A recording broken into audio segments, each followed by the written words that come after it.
Dear investor, what does it mean when you sell an option?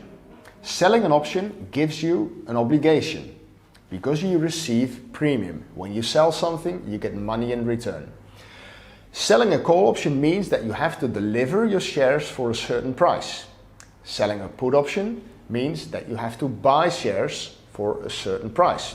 So it obliges you to either buy or sell shares or an underlying index for a certain price in a certain moment in time. So be careful. Selling options means that you take on an obligation which you need to be able to fulfill.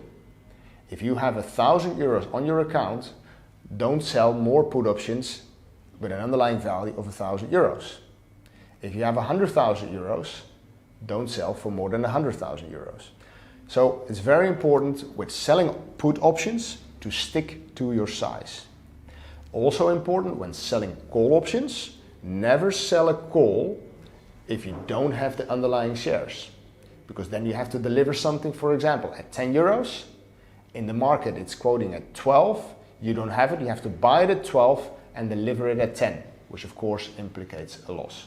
So selling options are very useful, very interesting to use as an investor, but be careful to use them in a proper way.